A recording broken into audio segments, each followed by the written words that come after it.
sair de lá frente, você tem um retorno maior. Seja um retorno operacional mesmo, porque você implementou uma melhoria que o outro não implementou e aí custa menos para você, mas também pode ser um retorno reputacional, um retorno operacional, enfim, os retornos aqui podem ser muitos, né? Mas a regra básica é essa: se você faz antes como oportunidade, você tem um menor custo e mais retorno. Então você antecipa demandas regulatórias, tem tempo para estudar e pode explorar isso como uma vantagem competitiva. Você sai de uma visão míope do seu projeto, né? Vou pegar aqui, por exemplo, uma indústria que tem um aspecto de consumo de água, você tem ali a disponibilidade de água que você precisa considerar, você tem a utilização que você precisa, até os usos que você tem dessa água, a destinação que você precisa fazer. Se você olha só para as suas necessidades aqui, a disponibilidade, a utilização e a destinação, e você não entende que você está dentro de um contexto maior, que tem outras pessoas que usam a água, que existem outros usos prioritários no momento de crise. Fica só um exemplo, tá, gente? Então, se no momento de crise a lei determina que a indústria pare para que os domicílios sejam abastecidos, para que os animais possam fazer dessedentamento. Então, você tem que considerar esses seus riscos. Se você está numa área que tem limitação do consumo de água, qual é a reposição da água na minha região? Quais são os outros usos? Então, você tem que ter uma visão sistêmica, qual é o contexto onde eu estou inserido. Tá? E sempre equilibrando cultura, ação e comunicação. Se você evolui num desses 3 pilares mais rápido do que o outro, você fica manco, tá? O seu projeto fica balançando igual uma banqueta de boteco com a perna mais curta, né? Não vai ter equilíbrio e pode tombar a qualquer momento, tá bom? Gente, é isso. Espero que vocês tenham conseguido aproveitar. Eu peço assim, eu sou muito chato com a apresentação, então eu fui juntando materiais que eu tinha, que realmente o tempo foi curto, infelizmente, né? E não deu tempo nem de padronizar muito e me preparar, então peço desculpa se em algum momento alguma coisa ficou desconexa, mas foi bem legal assim, poder apresentar isso para vocês. Peterson, vou pedir para você voltar naquela... Bom, nem precisa voltar. A penúltima... o penúltimo slide que você mostrou ali mostrava, né, uma imagem assim com uma indústria, né, próxima de um riacho aí. E depois mostrou todo aquele ambiente. Na verdade, a cultura é interessante. Eu presenciei, né, o trânsito americano. Lá nos Estados Unidos... Não, mas nem precisa mostrar. É só para fazer um comentário mesmo. Então, lá nos Estados Unidos tem uma placa de pare. E se a sua roda... Olha o que determina se você vai tomar uma multa ou não. Se a sua roda não ficar parada, você vai observar. Se ela não ficar parada durante 2 segundos, e o guarda estiver ali, e ele vai ficar contando, 1001, 1002, pode andar. Se você andar antes, você toma uma multa. Aqui no Brasil, você não para numa placa de pare. É raríssimo alguém parar de fato, né? Para quando tem algum outro carro vindo, né? Neste momento. Agora, se não tiver, o policial, se estiver do lado, ele não multa, porque essa cultura é nossa. E é interessante que a gente vê em filmes americanos, né? Aquele deserto, né? E uma encruzilhada, tem uma placa de pare, o cara para, espera os 2 segundos e daí ele continua, mesmo sem ninguém estar perto para multá-lo naquela hora, né? É bem convicção e não coerção. É interessante. É aí que a gente fala a questão do aspecto cultural, né? Realmente você tem que trazer para a convicção. Eu estou fazendo porque é o certo e acabou. Porque é o certo. E aí, se aquela indústria ali não tivesse todo aquele entorno, se aquela indústria estivesse sozinha no deserto, com aquele manancial ali de águas próximo, né? Uma cultura como aquela lá de parar na placa de pare sem ninguém estar olhando, faria com que mesmo assim ele economizasse água, entende? Às vezes lá em casa, né, a gente aqui na cidade tem muitas casas com abastecimento de poço artesiano, né? A minha é uma delas. Então, eu pago 35 pila por mês de água, né? Não tem esgoto na cidade, na maior parte da cidade não tem, é fossa. E a gente tem essa situação. E às vezes eu vou lá e compro um negócio para economizar água, né? Estou fazendo ali uma cisterna, né, para aproveitar a água da chuva para molhar as plantinhas e tal, né? E aí o pessoal fala, mas para quê? Se você tem tanta água e é barato, você nem chega a gastar tudo, né? Eu estou fazendo porque eu acho que é certo, entende? Eu não estou fazendo porque está acabando agora aqui na minha torneira. Isso. É minha convicção. Aí quando eu vejo lá desperdiçar água, por exemplo, lavando louça, eu falei, não, desliga isso daí, porque agora você não está enxaguando, né, a louça. E aí as crianças falam para mim, mas para quê? Eu não tenho como monitorar o meu funcionário no dia a dia, eu não tenho como monitorar o acionista da empresa e a alta liderança. São, sei lá, aqui são 14 diretores, 15 diretores, sei lá. Caramba, Peterson, eu também falo demais. Eu vou deixar os meninos perguntarem aí, porque falta só 10 minutos, tá? Então eu vou desligar este microfone meu aqui e vou ligar o microfone da galera ali.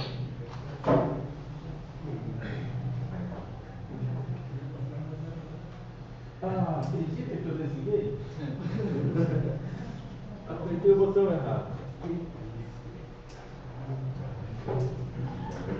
A câmera virou.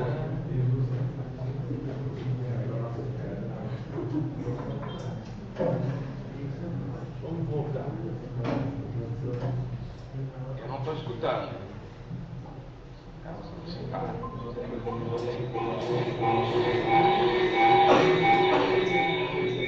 Está desligado.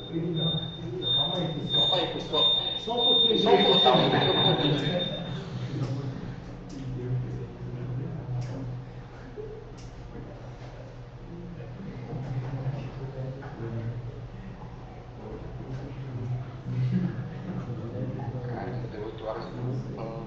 Pessoal, vocês. Peterson, está ouvindo?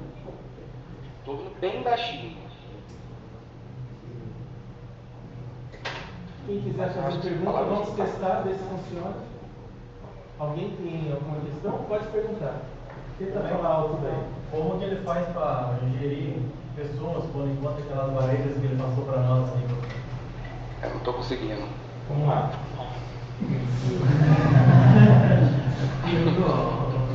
Grava o áudio de WhatsApp, vai lá. Eu queria saber qual estratégia você usa quando encontra aquelas barreiras na gestão de pessoas, geralmente. E ali na empresa do trabalho também está tentando implementar um negócio e tem bastante aquela obediência maliciosa que você comentou. Cara, é muito complicado.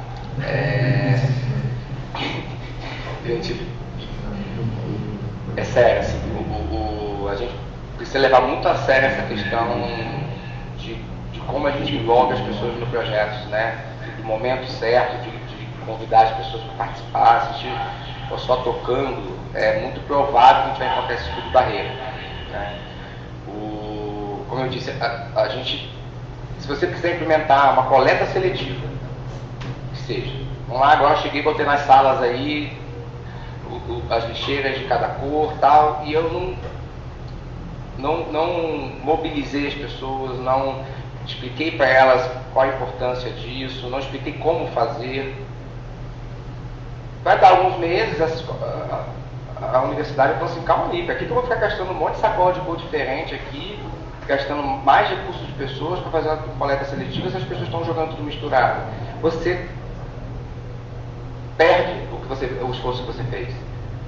Eu já vi isso acontecer muitas vezes, parece coisa boba. Uma grande empresa fala, não, as pessoas vão seguir, o funcionário vai seguir. Vai nessa, se você não engajar as pessoas, não pensar o que mobiliza elas, né, e até no emocional, assim, você não tem sucesso nas suas iniciativas. Pode ser instalar um motor, às vezes é alguma coisa. Se o cara não entendeu que você está fazendo aquilo, né, bem feito. Então tem alguns artigos, inclusive, esse mesmo que é a fonte desse material, dessa lista, ela traz uma lista de estratégias que você pode utilizar, né, para engajamento das pessoas. É bem legal, assim.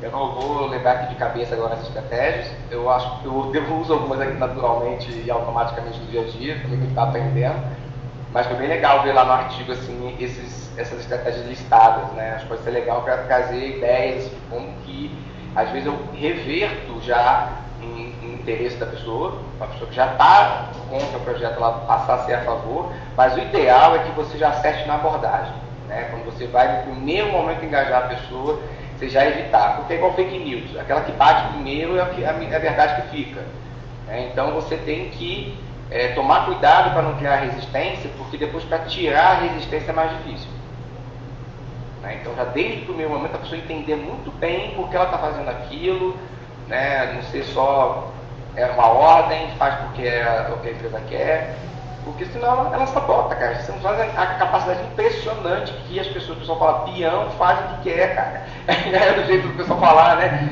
Assim, se o cara não quiser, não comprar a sua ideia, ele vai olhar no meu olho e falar, tô fazendo. Ele vai pôr no papel pra gente que ele quiser, né? O troço não evolui. Quantos projetos meus já morreram, tá, gente? Porque já falei muito nisso. O projeto meu que não foi pra frente. Tem mais uma... Porque eu desconsiderei esses aspectos. O Alessandro falou sobre essa área de gestão de pessoas e lá na empresa não tem problema Tá dando um eco aí. Tá dando uma... Só um segundinho aí que... Aí, tem que desligar aqui, ó.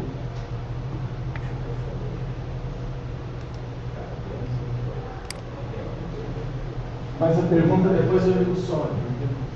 Professor, ele vai fazer a pergunta aqui, depois eu ligo o Sony. Só um momentinho para você responder, tá? Aproveitando aqui a gigante do Alessandro, lá na empresa, quando a gente vai fazer algum projeto novo, né, uma máquina nova, a gente já marcou mais ou menos quais são as pessoas que são dispostas a participar do projeto, são dispostas a perguntar, têm paciência, têm uma soft skill mais apropriada para o projeto que a gente deseja fazer, e outras que são mais cabeça dura, então mais tempo na indústria, tem mais experiência e geralmente querem, não, eu faço desse jeito, foi sempre feito assim, vai morrer sendo feito assim.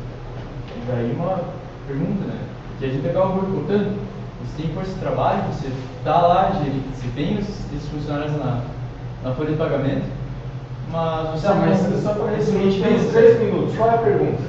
A pergunta é: quais são as suas dicas pessoais para evitar esse tipo de boicote? Para você chegar para a pessoa, não só engajar, mas explicar para a pessoa: olha, cara, tem essa mudança aqui por conta disso. E para a pessoa não te matar a tua ideia. Tá, te desliguei aí.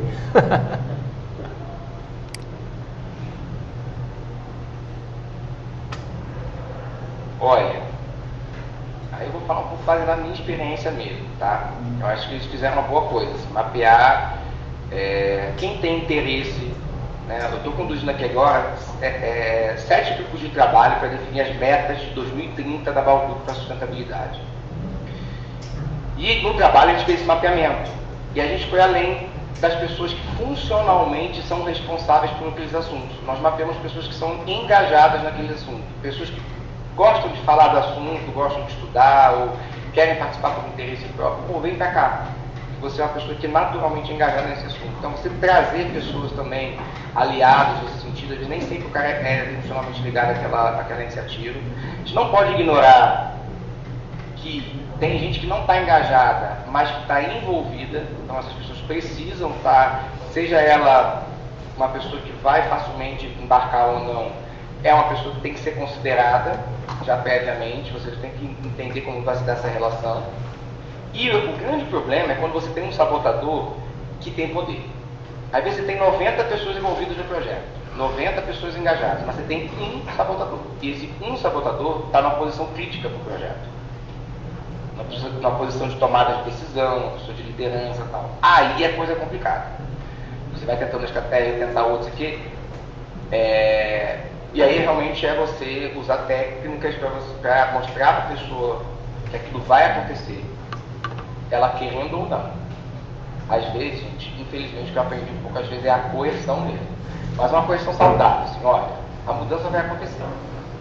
Você pode embarcar, você pode ficar contra. Eu acho melhor você embarcar. Assim, mesmo que você não esteja muito a favor. Porque, né, a gente está dentro de uma organização, e o que a organização quer é isso. Eu tô já, assim, você já passou por todas as fases, tá, gente? E aí também é você dividir esse risco, você precisa que outras pessoas tenham visibilidade desta resistência. Tá? Isso precisa estar mapeado e compartilhado. Porque aí, quando aquela pessoa apresentar a resistência, não vai ficar parecendo que foi uma implicância de alguém que não gosta do cara, que não sei o que, não. Isso estava mapeado, compartilhado, e aí quando se materializar, quando acontecer a resistência, as pessoas vão falar, não, realmente já estava mapeado, já sabia que ia acontecer. Aqui, Peterson, a gente costuma comentar a respeito de decisões colegiadas, né? Então, aqui, às vezes a gente precisa, né, de uma mudança dessa daí, assim, e aí você... um exemplo, uma coisa aqui do nosso dia a dia. Eu passo e vejo um estudante fazendo alguma coisa, está fumando dentro do campus, por exemplo, né? Eu não vou chegar nele, mas eu vou chamar um outro professor e vou falar, olha só, tá vendo ali? É mesmo, o sujeito está fumando, então vem aqui, agora a gente vai conduzir, né, para o que for necessário, porque senão vai dar a impressão de que vai ficar um contra o outro, né? Até na Bíblia mesmo fala... Você compartilha esse risco. Isso aí. A gente faz muito isso, eu discuto muito com o pessoal do meio ambiente, isso aqui, gente, não esconde cadáver. Deu um problema lá, você quer esconder o passivo, entendeu? Não esconde que tá resolver sozinho, não. Joga o cadáver na mesa. Porque aí depois todo mundo estava sabendo. Quando a polícia aparece, todo mundo estava sabendo. Então você não assumiu junto. Então assim, quando a gente, às vezes a gente faz, esse é o argumento que a gente usa com o gestor. Falou, olha, se você ficar sozinho contra, se você ficar sozinho com essa bucha, você vai assumir sozinho o risco. Divide com a gente, cara. Ponto, você está mostrando ajuda pro cara. Eu quero diminuir o risco disso para você. Então deixa eu te ajudar a reduzir seu risco. Mas o seu comentário foi assim, eu ia esquecer o pulo do gato principal, tá, gente? O principal pulo do gato. Pega esse cara e põe na construção do projeto. Põe na construção da solução. Faz ele participar, querendo ou não. Porque as pessoas tomam para elas aquilo que elas botaram a mão, aquilo que elas ajudaram a construir. Então, se ela participar da etapa de planejamento, se ela participar da etapa de definições, seja ela vencida no voto ou não, ela participou. E aí o projeto é dela também. Aí você não vai sabotar uma coisa que é sua. Né? Então, o que a gente faz muitas vezes é isso também. Tá, tal pessoa vai ter muita resistência, então traz ela para a sala. Põe ela dentro, ela vai participar desde o começo. Gostando ou não. Depois ela entendeu? Porque ela não pode falar que não estava ali depois. Eu não estava na sala, eu não sabia, eu não decidi, entendeu? Eu não participei dessa decisão. Não, você pode ter sido contra, mas você participou da decisão. Você teve sua chance de voto, teve sua chance de argumentar, e você foi vencido. Simples assim. Mas você também assinou. Então, a pessoa passa a incorporar isso melhor no dia a dia dela, porque ela participou da construção. Isso é um pulo do gato maravilhoso, tá? Funciona muito bem. É isso aí, Peterson, muito obrigado aí. Eu fico pessoalmente, né, muito agradecido pela tua contribuição. Tenho certeza que algumas pessoas aí até têm aí alguma dúvida dentro do projeto. Eles têm que fazer aqui um projeto de extensão, né? E o público externo tem que ser protagonista, tem que ser o alvo, né? E tem que protagonizar nesse projeto. Então, talvez apareça aí alguma dúvida. Posso mandar para ti alguma dúvida de alguém que não teve tempo de fazer aqui? Pode mandar dúvidas. Quem quiser, às vezes também, se for, quer bater um papo rápido, quer entender um pouco melhor. Assim, a gente está bem corrido aqui, que a gente está no meio de um ciclo de projetos assim, gigantescos aqui, então que envolve toda essa trabalheira que vocês estão vendo, né? E a gente está gerenciando partes interessadas da empresa como um todo. Mas, assim, nesse horário da noite, tal, se precisar, vamos trocar uma ideia, ela é 8h30 e tal, é mais tranquilo para mim, então também tem essa disponibilidade, mais, né, 20 minutos, 30 minutos de papo. E também por escrito, se quiser mandar. Eu vou só ajustar um pouquinho essa apresentação, compartilho ela com vocês também, tá? Tem ali a fonte do artigo que vocês podem utilizar, que tem toda uma questão sobre gestão de mudanças e esses aspectos de resistência, bem legal também. Então tá bom, muito obrigado, Peterson. Eu vou encerrar então a nossa gravação aqui e te agradecer em nome do Instituto Federal de Santa Catarina. Eu que agradeço, gente, pelo convite. É um prazerzão poder fazer essa participação aqui. Muito obrigado. Tchau, tchau, gente. Um abraço. Bons estudos aí. Tchau, tchau.